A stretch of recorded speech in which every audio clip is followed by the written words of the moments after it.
conversation about importance of self-care. Let's go.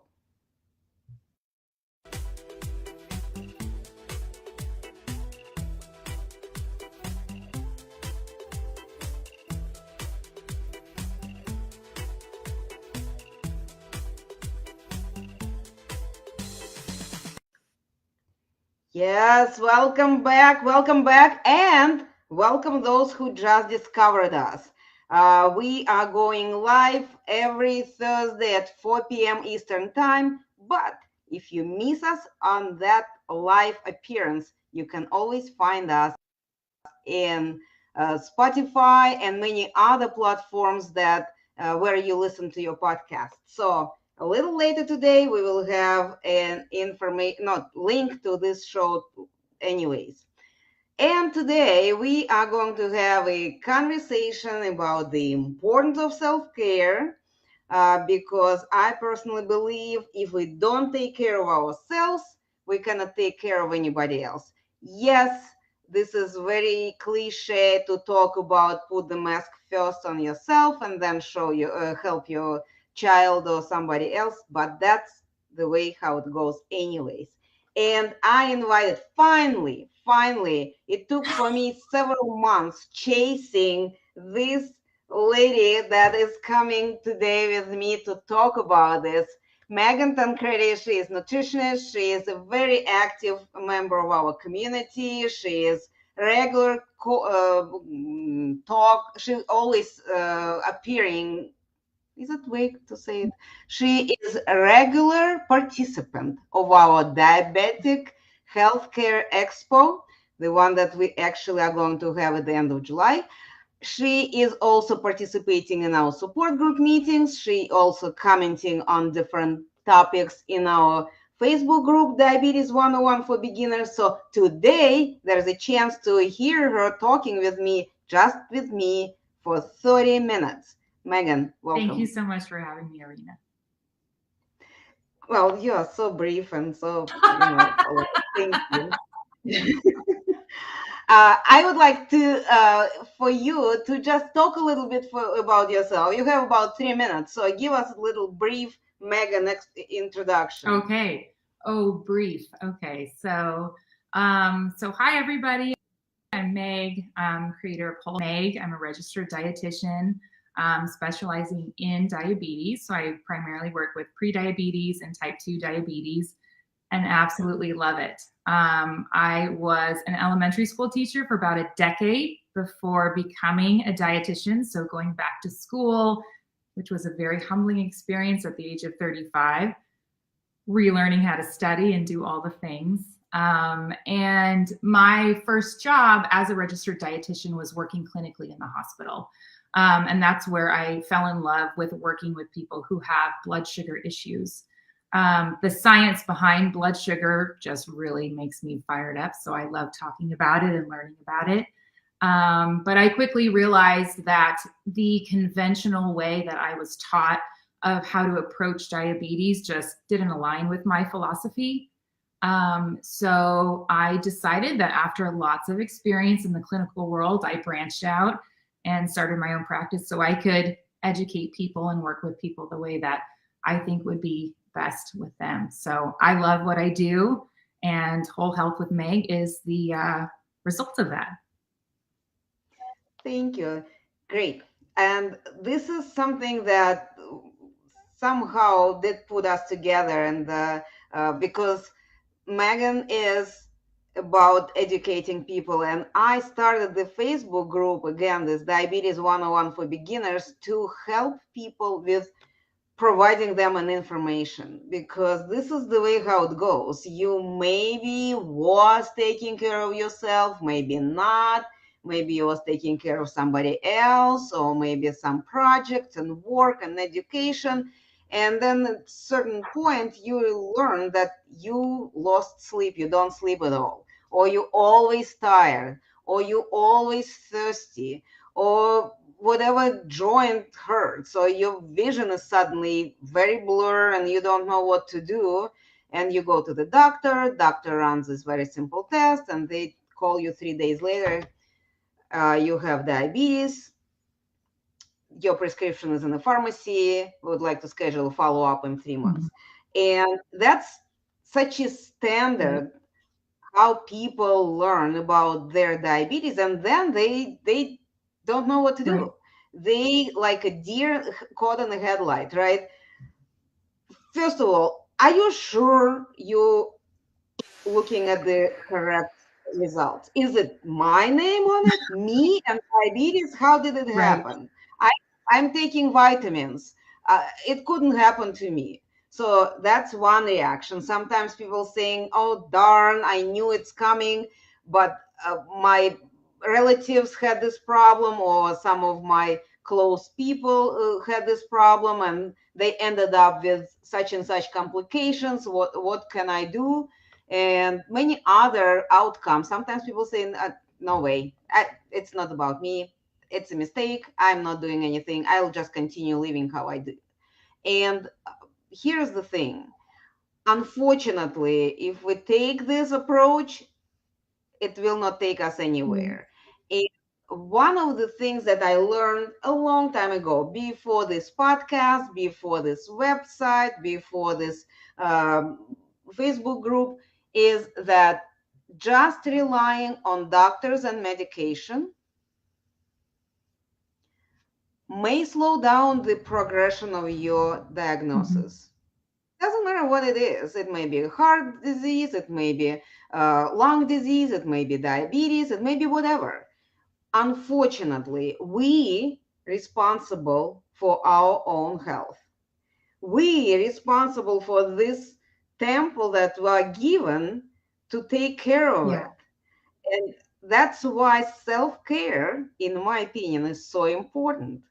And we in our Facebook group providing as much information as we get hand on so people can learn these important facts and helpful hints and helpful information so they could navigate and be the winners, to be the warriors that always win and stay in control in their diagnosis. And what we know right now, that those who were able to get a handle on it, they actually striving because they have better health. They are more energetic, they sleep better, they are more in a better mood, they're optimistic, they believe in themselves because they took care of this and they know they can do it. So let's talk about self-care and diabetes. I have 3 questions. Well, they're a little 5, but 3. First question is why? Why self-care is so important in managing diabetes? Why the lack of self-care is affecting the way how the diagnosis progressing? And I'm asking Megan, you're an expert. Please let us know. There's a time limit on this, right? Yes, we do. We have 30 minutes for a whole thing. So 4 minutes for this one. Okay. Well, you helped me stay on track there, Arena. So why is self-care so important when managing diabetes? Where do I begin? I mean, the whole thing begins with awareness, becoming aware of what we're doing, what we're eating, what our daily routines are, even, our inner thoughts, what we're telling ourselves, how we're managing stress. We are all under stress. We all have to eat every day. We all need to sleep. So the first step is becoming aware of what it is that we are currently doing. Once we can figure that out, it's okay, where do we go from there?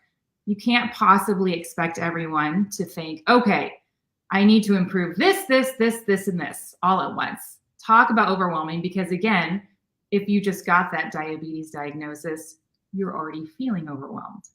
So then it's, hey, now you have to take this medication. Now you have to change your whole life around. How do you do that? So you do that by taking one thing that might be the easiest thing to do, whether that's, maybe I'm just going to focus on eating within a certain time window. Maybe it's going to be paying attention to those thoughts that I have about myself. Maybe it's going to be taking 5 minutes at any point during the day to do some breath work, which we know immediately reduces your stress level. So the importance of managing your stress and taking time to take care of yourself is of the utmost importance, because all of those things impact your blood sugar. And the ultimate goal of managing your diabetes is taking care of your blood sugar. And how do we do that? Through all of these things. But again, taking one little thing at a time. All right. Thank you. So you see, you can do it. You managed to give me answer in less than 4 minutes even. So now, I feel like I have a lot to say, but I'm trying to just. all right. Okay. We structure this these conversations like to go from why, then we talk about what, and then we talk about how. So when you're answering, just keep in mind that when you're answering right now my question, what self-care activities can be helpful for somebody who was just newly diagnosed, who just learned that they have this diabetes, what difference it can make. So just keep in mind that the next question will be how. So all right, Arena. Keep going, keep talking. What self-care activities can be helpful and what difference it can make? So the first thing that I think of with self-care, I mean, I am a dietitian and I do think about food. I think about food a lot because I love it. So self-care to me, initially, I think of what are we putting in our bodies? What we're putting in our bodies determines our energy level and our mood. They are directly correlated, right? We know that when we are eating foods, we can be nourishing our body or doing the opposite.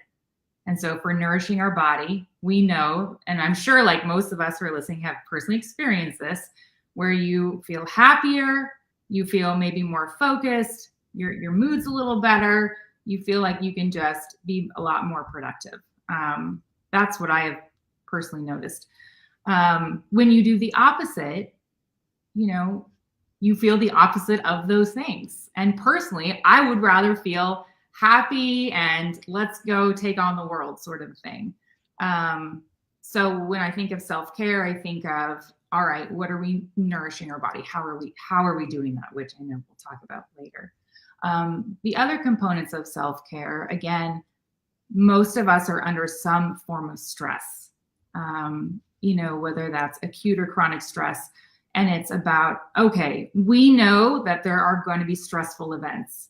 It's difficult to avoid those. You can try. That could itself be stressful, right? But when those events come up, how do you handle them?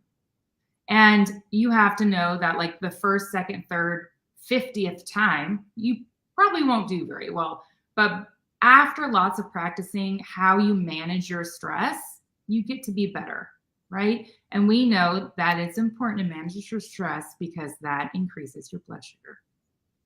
And we want to keep things down, right? We want to keep that calmness going. I personally have to work on that myself. There's lots of stress all the time. And so, it's a daily practice. Absolutely. Yeah. So we're talking about activities, and I look at it that we all are different. So for somebody, it's easier to start with just some physical activities. Just put on sneakers and go for a walk and make it regular. Yes. And so that's my favorite thing to do, especially after meals, because, right, science is showing go for like a 10-minute walk. If you can't go after a meal, just go when you can, right? And as you're walking, breathe. Start paying attention to breathing. Pay attention to your surroundings. Take yourself out of your mind and go outward, right? Look at what's around you.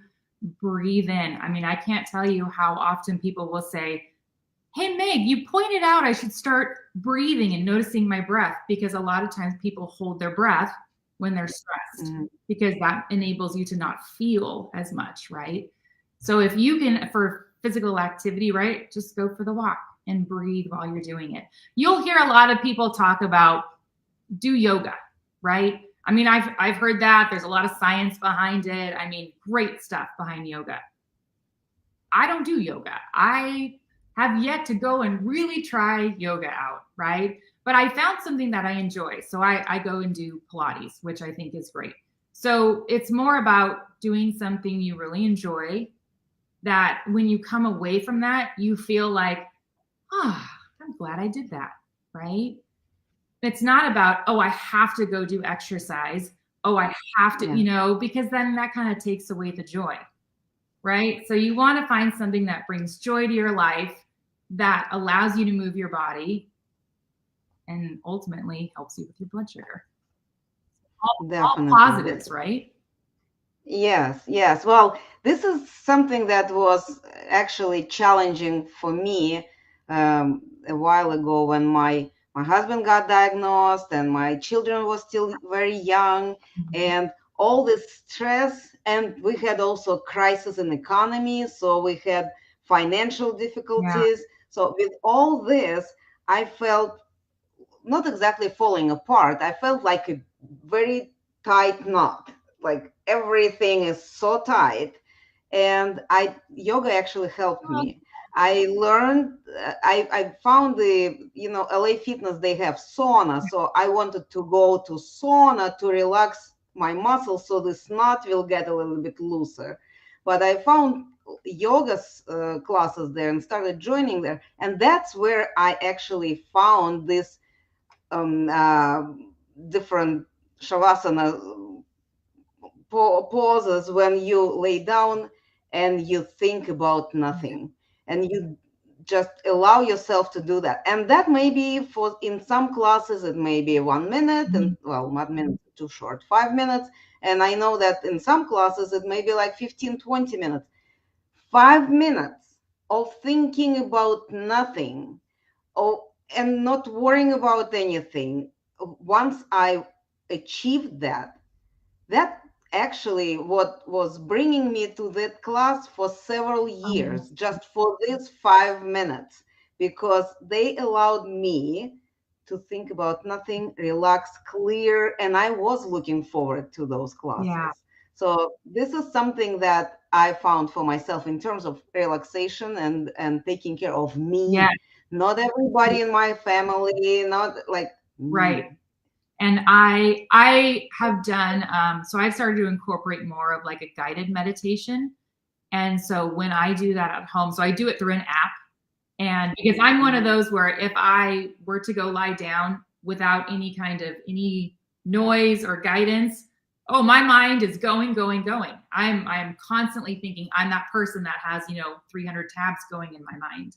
And so it's so important to be able to find something that works for you, right? Where you can quiet your mind. And so I found that like guided meditation actually helps really calm me down.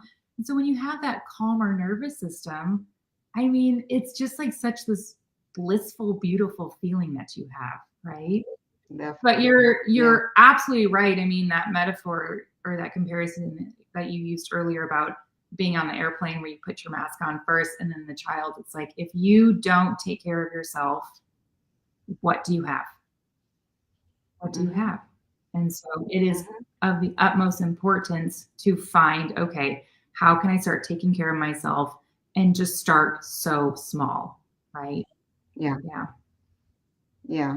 This definitely, that's actually, thank you for bringing it up. Start small, because I know many people who make a decision and then it's like on the first of the month, on Monday, on the 1st of January, at the beginning of the session, whatever, I am going to start eating salads, exercising every day, drinking more water, meditate, journal, and call my mom every day. What happens? Maybe the first day they manage almost everything. Yeah. And then the next day they already a little disappointed because they didn't manage everything the first day. So on the second day, it's like, oh, all right, I just do 5 out of 6. Right. And then it goes down, down, down. And before we know it, in the 2 weeks, they're already eating out of the box those potato chips again and doing all this stuff because, it's just not for me. I am not made to be this way. And I totally believe that everyone can do a lot of things for themselves if they keep their mind on it and if they don't start something that is not possible to do anyways. Yeah. And that's the thing, right? So failure is feedback. And so if you are setting all those goals and you're not able to be, on top of those for, a consistent amount of time, well, that tells you something. And what that's telling you is, well, maybe I should just maybe pick one to focus on. And even just the whole, well, I'm going to just start eating healthier.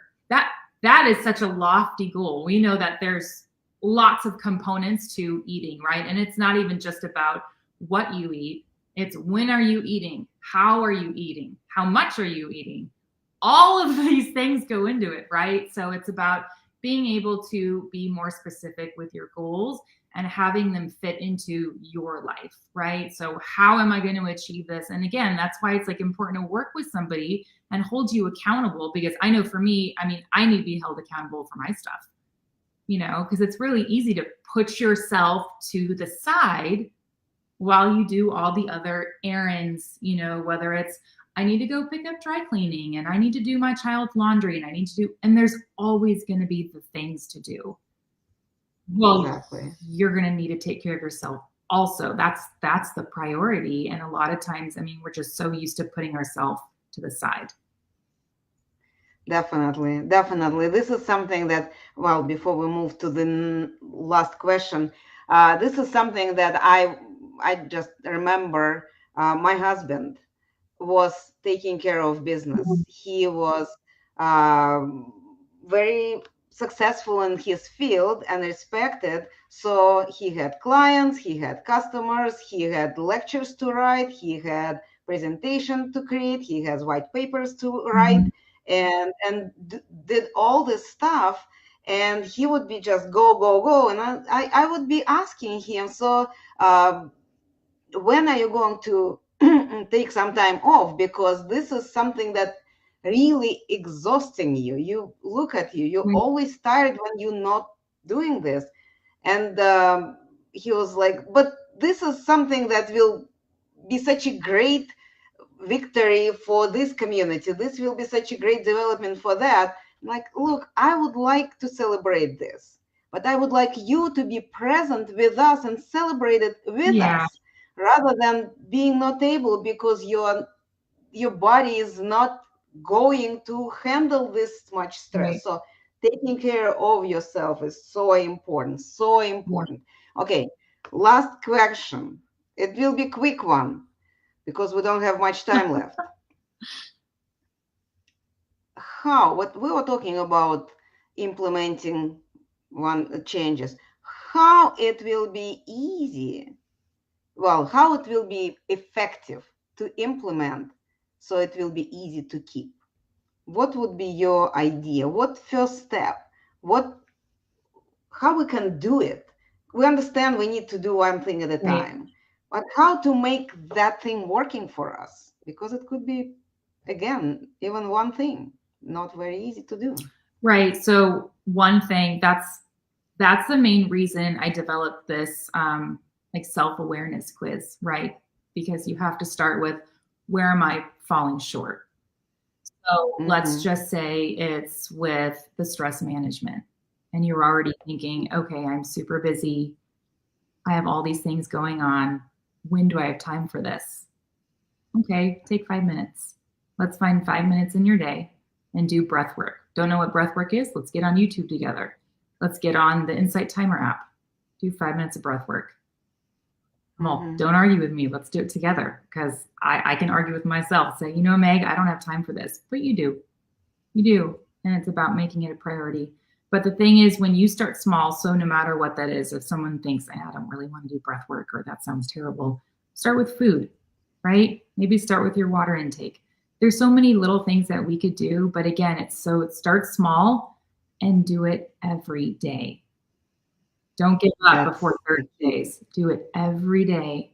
Put it, whether I'm a very visual person. So for me, write it on a, big piece of paper, tape it up front and look at it. And that's your goal, right? No matter what happens, before you go to sleep, meet that goal and just repeat. Definitely. Yes, I agree. It's so important, and this is something that I for myself, and I read it somewhere. So if to do whatever it is takes more than 2 minutes, you need to find the way to break it down into even smaller increments, so it will be not longer, not more than 2 minutes. 2 minutes we all can find, And and then even right. Sorry to interrupt. I was going to yeah, also and say, like, we could build on it and just build on right. it.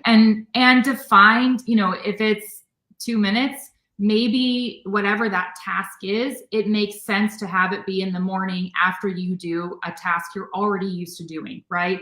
So it's kind of like Mhm. finding, okay, what is it that you want to work on? Something that takes a very short amount of time, right? So you start to build that momentum, but finding where to insert it into your day that makes the most sense. So you're more likely to do it. Yeah. Yeah, definitely, definitely. We are at the end of our That went too conversation. fast. Yes, I know those 30 minutes flying very fast. So, Megan, you mentioned several times that you have your own business, not business, business practice, right? You work with people. How our listeners can find you? What is the best way to connect with you? Can you please tell us? Sure. So my website is wholehealthwithmeg.com. Whole health, because I talk more than just carbohydrates and nutrition. So you can find me at my website. You can subscribe to my mailing list. I'm also on Instagram, Whole Health with Meg, and I do some cooking stuff and just very simple tips to manage your blood sugar. So I would love to connect with you guys and let me know. And just for those who are on our Facebook group, Diabetes 101 for Beginners, Megan also is one of our members there. So you can look for her there or connect with me, and I will connect you with her one way or Thank you. another. And as for me, I wanted just to say thank you, everyone who joined us today for this conversation. I wanted to remind you that these conversations are going on every Thursday at 4 p.m. Eastern Time. And we have different people talking with us. They are the nutritionists, there are life coaches, there are diabetic educators, there are maybe nurse practitioners, plenty. We every last Thursday of the month we have diabetic warriors. Well, I hope to have. So I'm inviting everyone who is in the diabetic community who has the story to share. Reach out to me. Let's have a conversation. It may be like we just had right now, face to face, or it could be on the phone. The matter is, you will share with people your experiences. How did you manage it? How did you win it? How are you managing right now? So this is something that I would like to invite people to do. Another announcement I have, at the end of this month, the month of July, last Saturday, we have our next Diabetic Healthcare Expo, where hopefully Megan and many other our guests will be participating in our roundtable conversations, and where we are again talking about diabetes and how we can help ourselves to live healthy life, full reach of different pleasant experiences where we're successful, where we're enjoying our family, our jobs, everything that we do. That's the last Saturday of the July, month of July. And one more thing, I wanted to say thank you to our sponsors, our Mink Life Motivation and an On Balance Entertainment. These are people who are helping us to have this airtime regularly every week. And after that, to have our constant presence in Spotify, on Spotify, where you could find us on Diabetically Speaking with SmartMove360. All shows are there. We started in February. We're still going on. So join us there, listen us there. Thank you, Megan, very much for joining me today, and we will see you next Thursday.